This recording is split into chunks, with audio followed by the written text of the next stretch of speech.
El tema del día de hoy es aparato digestivo, el esófago.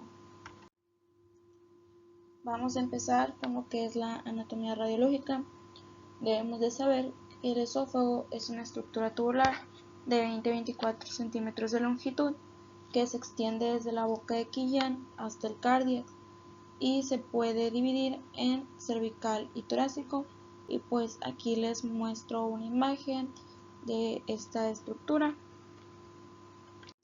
En las técnicas de examen vamos a encontrar que se puede utilizar lo que es un esofagograma para explorar la mucosa, y se va a utilizar una suspensión de bario espesa que nos permitirá ver los pliegues longitudinales del esófago cuando está colapsado. También se utiliza lo que es el TAC, que esta es una técnica de elección en el estudio de tumores del tracto digestivo. En la imagen que les puse, este es un esofagograma normal. Las entidades más frecuentes, primero voy a mencionar las anomalías congénitas, que aquí se encuentra la atresia esofágica y fístula traqueoesofágica. Esta es la anomalía más importante. Generalmente se presenta en prematuros y ocurre en el esófago medio, en donde van a aparecer como síntomas las crisis de ahogo, tos y respiración laboriosa. El diagnóstico se puede sospechar con una radiografía de tórax o abdomen, en donde van a aparecer el segmento atrésico superior dilatado y con aire desplazando la tráquea hacia adelante. Pero para obtener el diagnóstico correcto se va a hacer inyectando un contraste que va a rellenar el segmento esofágico ciego. También existen las duplicaciones esofágicas, que estas son poco frecuentes y van a aparecer como masas mediastínicas posteriores adyacentes al estómago. 2/3 se sitúan a la derecha y 1/3 a la izquierda. Raramente aparecen en todo el esófago, y pues en esta imagen vamos a poder observar la comunicación entre los dos esófagos que discurre por el tórax posterior, que pues como se observa es esto. Ahora sigue la compresión extrínseca del esófago cervical. Aquí puede ocurrir por el fallo de la relajación del músculo cricofaringeo, que va a provocar una muesca en la pared posterior del mismo. La espondilitis deformante cervical va a producirnos una depresión de la pared posterior del segmento faringoesofágico. Bueno, también va a existir el agrandamiento tiroideo, que esta es la causa más frecuente de la compresión del esófago. Y bueno, la compresión del esófago torácico ocurre frecuentemente por el aneurisma aórtico. También vamos a encontrar anomalías vasculares. Aquí la más frecuente es el arco aórtico derecho anterior, comúnmente asociada a una cardiopatía congénita cianótica. El crecimiento cardíaco va a producir un desplazamiento posterior del esófago, y las masas mediastínicas, ya sean tumores, adenopatías metastásicas o linfomas, también producirán el desplazamiento del esófago. Ahora los desplazamientos pseudotumorales. Aquí es cualquier lesión pleural que produzca retracción del pulmón, va a desviar el esófago hacia el lado afectado. La causa más frecuente es la fibrosis pleuropulmonar de origen tuberculoso. En cuerpos extraños, los cuerpos extraños de superficie lisa pueden quedar atrapados en el arco aórtico o el bronquio principal izquierdo y el hiato, y los puntiagudos pueden impactarse a cualquier nivel.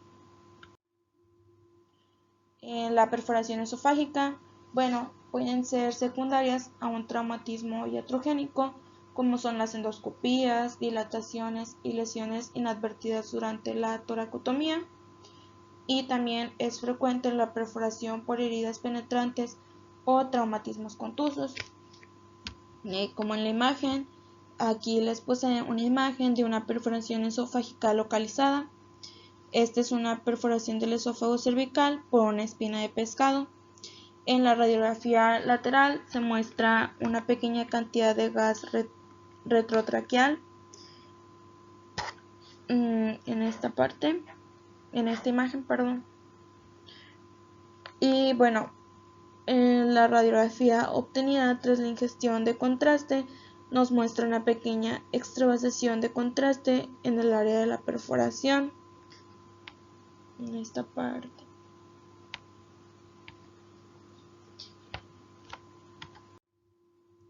Bueno, los hallazgos radiológicos van a incluir la perforación esofágica con estrechamiento mediastínico, con neumomediastino y enfisema cervical. El esofagograma es de gran utilidad en la detección del nivel de perforación. También vamos a encontrar el síndrome de Mallory-Weiss y el síndrome de Boerhaave. El síndrome de Mallory-Weiss se caracteriza por hemorragia gastrointestinal alta debido a desgarros superficiales de la mucosa, mientras que el síndrome de Boerhaave se caracteriza por una rotura completa del esófago distal, generalmente el lado izquierdo, que se caracteriza por postración y dolor torácico agudo. En la estenosis esofágica, bueno, sus causas más frecuentes son las inflamatorias y las tumorales y se presentan en cualquier parte del esófago. Las estenosis benignas son concéntricas y tienen bordes regulares y lisos, mientras que las malignas son excéntricas con contornos irregulares y con ulceración o nodularidad. Y pues en la imagen les puse una estenosis esofágica. Los divertículos esofágicos, bueno, estas son formaciones oculares que comunican con la luz del esófago a través de un orificio o del cuello. La mayoría son lesiones adquiridas. Se dividen en divertículos cervicales, torácicos, epifrénicos, intraluminales y los intramurales. Estos los voy a escribir más adelante. Bueno, los divertículos cervicales. Aquí el más común es el faringoesofágico, también llamado de Schenker, causado por una disfunción neuromuscular del esfínter cricofaringeo. En una radiografía de cuello se va a observar un aumento de los tejidos blandos retroesofágicos con nivel hidroaéreo en el esofagograma lateral. Va a aparecer una bolsa en la pared posterior del esófago y casi siempre se va a localizar a la izquierda. En la imagen que les puse vamos a observar lo que es un gran divertículo del esófago superior, que pues observamos que es esta masa, se podría decir, y va a comprimir lo que es el esófago distal.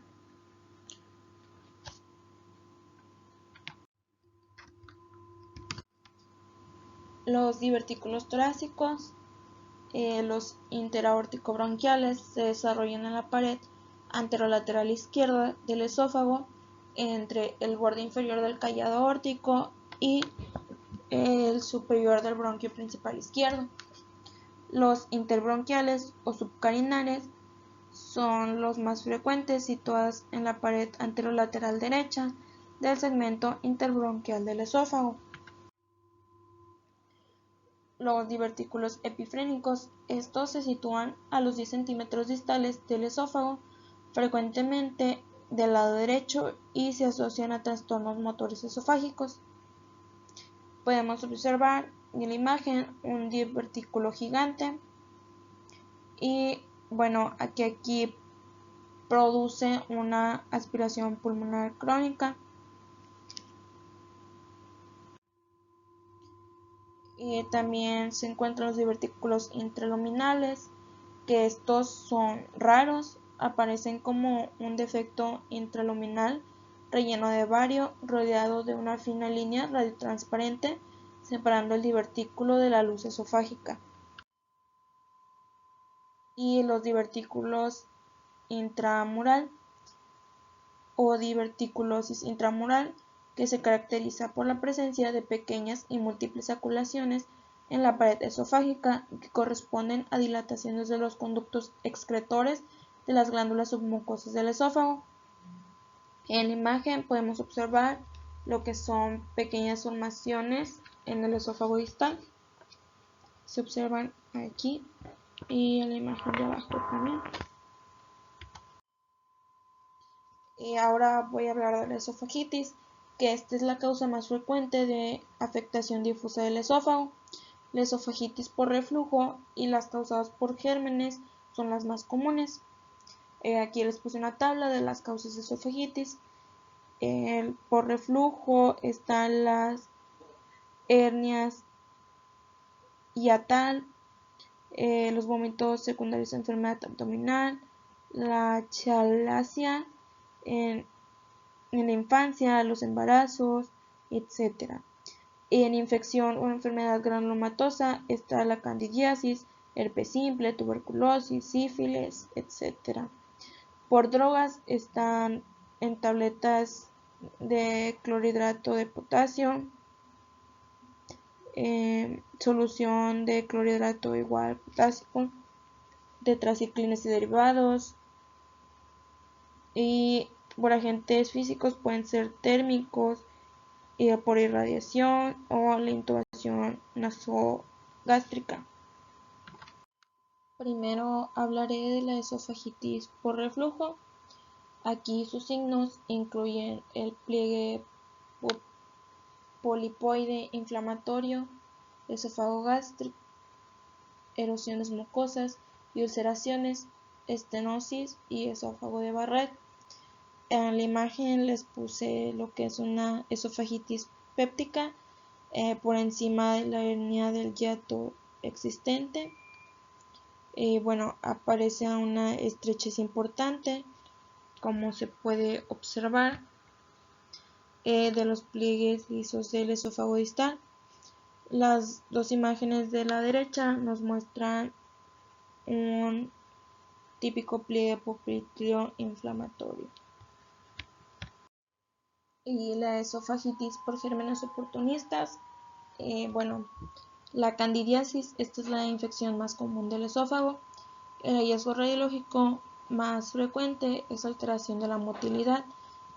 Esto va a ser en forma de peristalsis lenta, fuertes contracciones tónicas, y en fases precoces en la mucosa aparecen diminutos defectos nodulares de 1 a 2 milímetros en forma de placas y orientación lineal. A medida que la mucosa se inflama y edematiza, se produce un aspecto de guijarro y se pueden ver úlceras superficiales. En la primera imagen son lesiones mínimas irregulares con especulaciones por ulceración de la mucosa del esófago por candidiasis. Y en la imagen número 2 ya es una candidiasis masiva con dilatación y ulceraciones múltiples con un patrón irregular de la mucosa y especulaciones y engrosamiento de la pared. También existe lo que es la esofagitis infecciosa granulomatosa, que esta es por tuberculosis, se considera rara. Las manifestaciones más frecuentes son úlceras únicas o múltiples, también una intensa reacción fibrótica que produce la disminución de la luz, y ocasionalmente se ven defectos nodulares en la pared esofágica. También encontramos la esofagitis cáustica, que esta es producida por ácidos o álcalis. Los ácidos provocan necrosis por coagulación, mientras que los álcalis disuelven los tejidos esofágicos, penetrando profundamente en la pared. La ingestión de sustancias cáusticas produce cambios inflamatorios agudos y crónicos. En la fase aguda se produce el festoneado de la pared esofágica y a partir del quinto día el esófago aparece estrechado mostrando ulceración. Y bueno, aquí les puse dos imágenes. En la primera vamos a observar una esofagitis difusa tras la ingestión de lejía que produce estrechez de todo el esófago y bueno, ausencia de la peristalsis y ulceraciones de la mucosa. Mientras que en la imagen número 4, que es esta, vamos a observar una estenosis residual marcada con una dilatación del esófago por enzima por ingestión de lejía, y también existía otra estenosis distal a la altura del cardias que producía la dilatación del esófago torácico.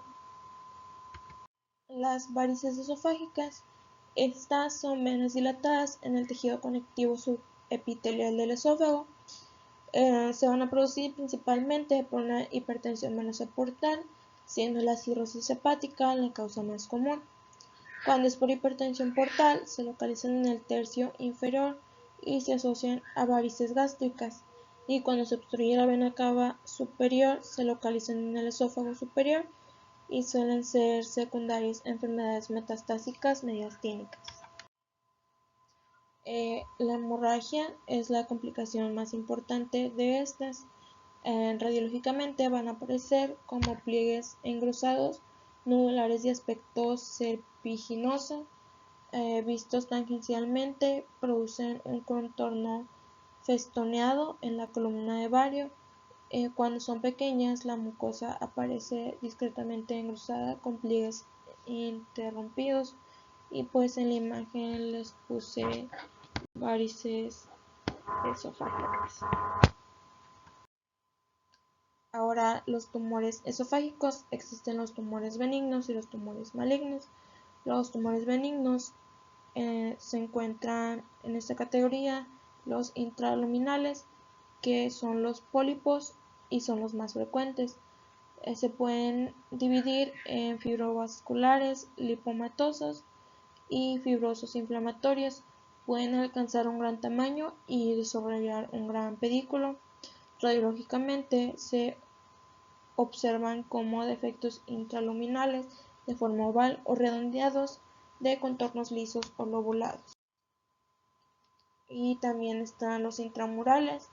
Aquí el leiomioma es el tumor benigno más frecuente en el esófago y están localizados en el tercio inferior del esófago. Radiológicamente son tumores submucosos que tienen un aspecto polipoideo, produciendo estiramiento de los pliegues mucosos. De perfil se ven como defectos de represión lisos, semicirculares u ovoides. Los bordes superior e inferior forman un ángulo recto en la pared del esófago. Y bueno, aquí les puse unas imágenes de un leiomioma produciendo un defecto típico en la pared posterior del esófago, como se observa aquí. Y bueno, también se muestra una ulceración. Los tumores malignos frecuentemente son los carcinomas. Bueno, hay una serie de factores clínicos y estados patológicos que se consideran de alto riesgo para que exista un carcinoma del esófago, como lo son el alcohol, el tabaco, un carcinoma escamoso de cabeza y cuello, la estenosis de larga evolución, la estenosis por cáusticos, la estenosis postradiación, o una enfermedad celíaca, la achaliasia, la tilosis palmaris y el esófago Barrett. En los hallazgos radiológicos vamos a incluir lo que es un estrechamiento mediastínico, nivel hidroaéreo dentro del esófago, masas de tejidos blandos que desplazan la tráquea y el engrosamiento de la línea traqueal posterior. Y la imagen que les puse a continuación, vamos a observar lo que es la tráquea, que está desplazada hacia adelante y presenta un engrosamiento marcado en su pared posterior, como podemos observar aquí. Y también vamos a observar un nivel hidroaéreo en el esófago superior, que es lo que estoy señalando. Y bueno, en esta imagen, o en esta diapositiva más bien, les puse distintas imágenes de tipos de carcinoma esofágicos. En la primera imagen vamos a observar lo que es un carcinoma ulcerado de la porción distal esofágica. Se observa una gran úlcera asienta sobre un defecto alargado de represión. En la imagen número 2 vamos a observar una lesión infiltrante del esófago medio. en donde se muestra un segmento recto y rígido, que es el que estoy señalando, con una alteración marcada de los pliegues. En la imagen número 3 se observa un carcinoma varicoideo del esófago distal, que aquí la formación polipoideas del esófago distal remendan grandes varices esofágicas. Y bueno, en la imagen número 4 vamos a observar un carcinoma esteneosante del esófago medio. El carcinoma ha invadido circunferencialmente la luz esofágica, produciendo una dilatación por encima. Se observa aquí. Y bueno, en la imagen número 5 vamos a observar un carcinosarcoma. Se observa una gran tumoración polipoidea del esófago distal, como podemos observar aquí. Y bueno, en la última imagen vamos a observar un carcinoma secundario del esófago distal. El estrechamiento y rigidez del esófago distal se debe a una invasión submucosa del mismo a partir de un carcinoma del cardias, como se observa en esta imagen, en esta parte, perdón. Bueno, también existen las alteraciones funcionales del esófago, que aquí se encuentra la presbioesófago, que es el disturbio de la motilidad esofágica asociado con la edad. Radiológicamente se va a presentar con apariencias desde pequeñas ondas terciarias intermitentes o potentes ondas incoordinadas. Suele afectar un largo segmento del esófago distal. También encontramos las alteraciones del esfínter esofágico inferior. Aquí vamos a encontrar lo que es la achalasia, que este es el fallo de la relajación del esfínter esofágico inferior, con una dilatación proximal del esófago. En ocasiones se puede hacer el diagnóstico por una radiografía de tórax, como las que les muestro a continuación, en donde se observará una dilatación del esófago con residuos en su interior. Además, aparecerá un estrechamiento mediastínico con nivel hidraaéreo en situación derecha. Y bueno, como les decía, aquí tenemos una radiografía de tórax con una achalasia esofágica. En la radiografía posterior anterior vamos a observar un estrechamiento mediastínico importante producido por la gran dilatación esofágica que sobresale del borde cardíaco derecho, como podemos observar aquí. Y bueno, también encontramos un esofagograma de una achalasia. Estas dos imágenes, la 1A y 1B, vamos a observar la terminación del esófago en dos casos de achalasia con una típica imagen en lo que es pico de pájaro, como se observa aquí, igualmente como se observa aquí.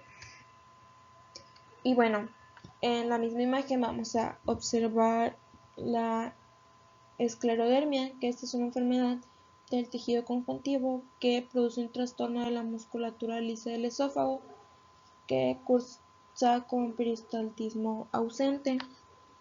Y bueno, como les mencionaba, aquí vamos a poner o vamos a tener una esclerodermia en la cual la exploración muestra un esófago dilatado sin contracciones y con una hernia hiatal, que es esta.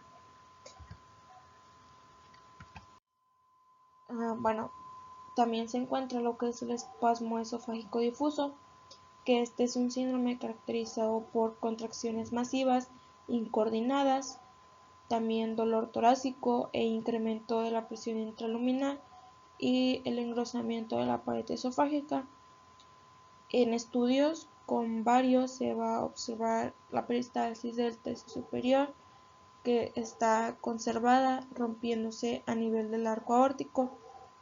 En los dos tercios inferiores se van a observar ondas terciarias que obliteran la luz, dando un patrón radiológico en espiral con estenosis difusa. Y las alteraciones del esfínter esofágico superior Aquí vamos a encontrar la achalasia del cricofaringio, que es un fallo de la relajación del músculo cricofaringio. Cuando se produce la relajación incompleta, se puede reconocer en la radiografía al pasar el bolo por una protrusión hemisférica de la pared posterior del esófago. Y ya para terminar, las hernias hiatales, estas se van a clasificar en dos, que son por deslizamiento y las paraesofágicas. Bueno, debemos saber que estas son las anormalidades más frecuentes del tracto digestivo alto. La primera, que es por deslizamiento, es en la que el cardias y parte del estómago pasan a través del hiato, situándose en el tórax. Y la segunda, que es la paraesofágica, va a ser en la que el cardias permanece en su posición normal, situándose parte del estómago por encima del hiato. Y bueno, como última imagen les puse esta, que son hernias hiatales. En la primera vamos a observar una hernia paraesofágica, mostrando cómo el esófago discurre por fuera de la hernia del hiato, como podemos observar aquí.